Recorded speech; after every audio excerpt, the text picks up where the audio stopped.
And welcome to this edition of Assembly Calendar. I'm your host, Matt Vischer. Our guest today is Assemblywoman Nicole Malliotakis, who represents the 64th Assembly District of Staten Island and Brooklyn. Assemblywoman, thank you very much for being with us. Thank you. Your first show of the 2013 year, and sure exciting.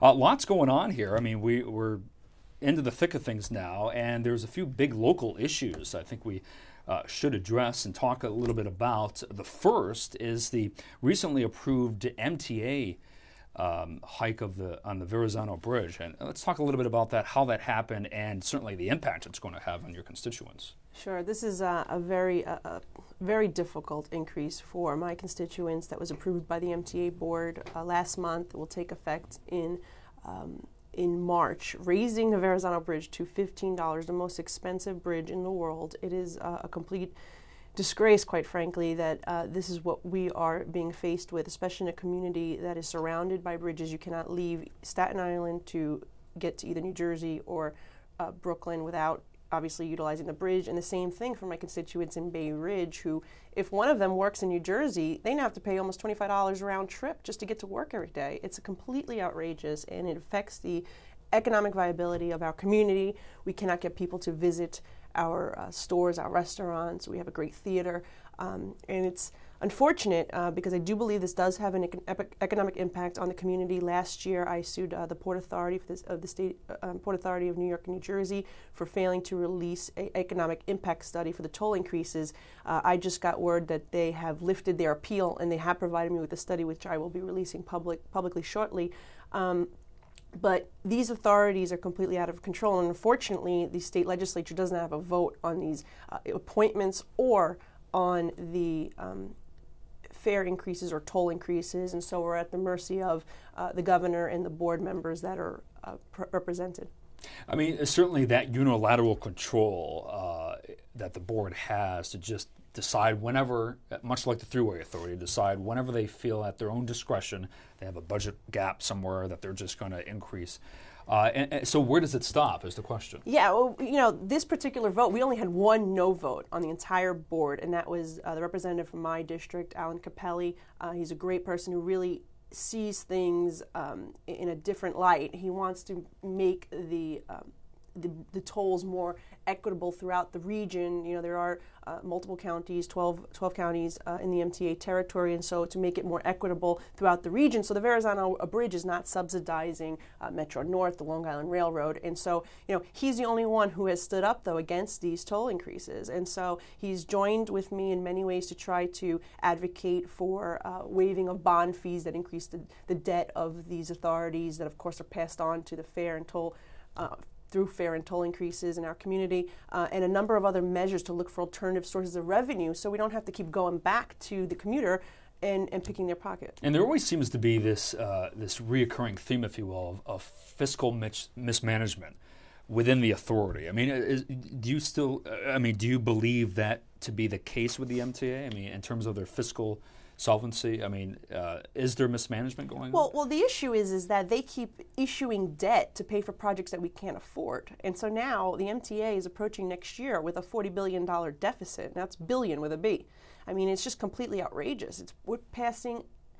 They are kicking the can down the road, and it's completely unsustainable. So there's projects like the 2nd Avenue subway, the East Side Access Tunnel, that are costing billions of dollars. We can't afford it, and instead we're issuing debt and then passing on that debt to the toll payers. And that $15 for your average family that lives in your district is a significant increase, is it not? It's unbelievable. It really is unsustainable. You can't even invite your family over for Thanksgiving. It's become an embarrassment to ask somebody to pay $15 to come see you. I mean, it's affecting the local businesses as well. And while Staten Island gets a resident discount, Brooklyn doesn't.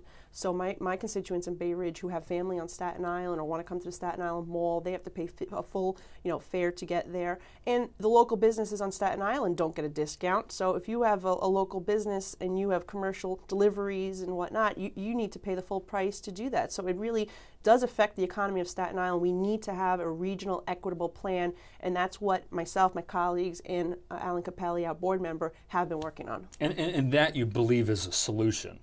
I do. Eliminating the MTA authority altogether, or dissolving it? Or? Well, to dissolve it, you know what, there have been conversations about dissolving it to its original, the way it was, where it was New York City Transit, and then Metro North, Long Island Railroad would be all separate entities. I think the debt load right now is so tremendous, at $40 billion, that it would be hard to do that. Because then it begs the question, which parts would be responsible for what parts of the debt? And so I think that's an issue that we need to address, is going into the 2015 capital plan.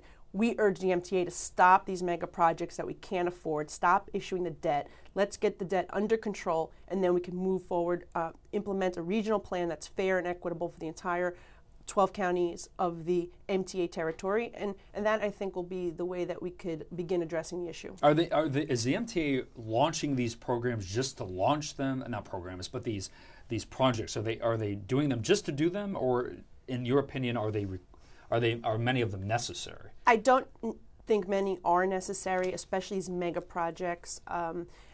Second Avenue Subway, they succumb to political pressure of legislators or higher powers that want these projects for their districts, and it's very tough to combat that type of power. And so that's what we're faced against. I mean, some projects are obviously very much required, but we should be living within our means. That is the issue here. Live within your means. We can't afford these projects right now, especially not during this economy, especially not with a $40 billion debt, and we should be holding off on them. And on the backs of residents. I mean, basically picking up the pieces, if you will, and paying for it.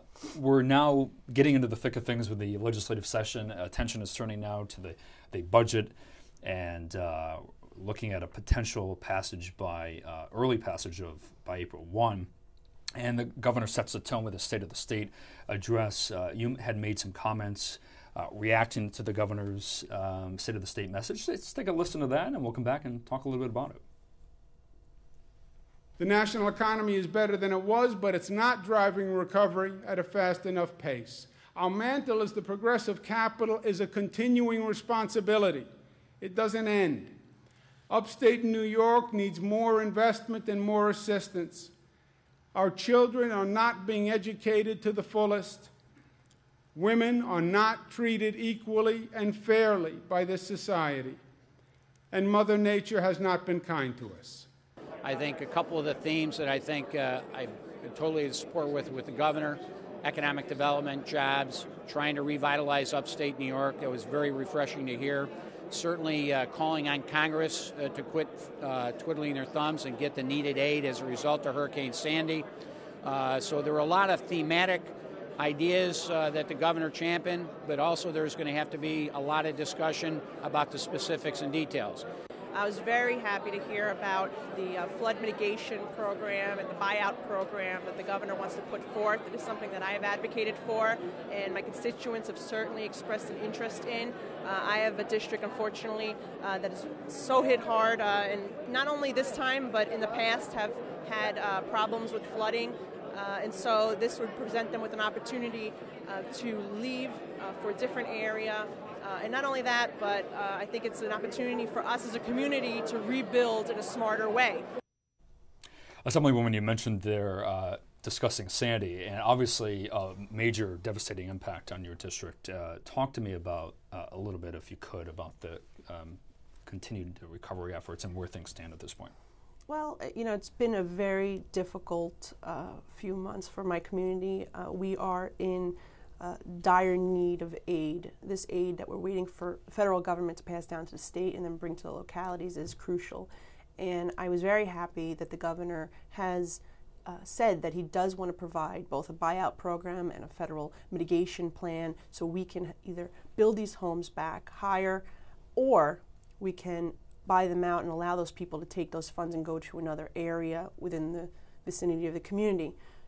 This is something that has been devastating for my district. We've had many deaths, and I think that it's going to be a long road ahead. And I think that as a community, we've been wonderful in terms of trying to get everyone help within the community. I mean, it's always been a grassroots effort here while we wait for the federal aid.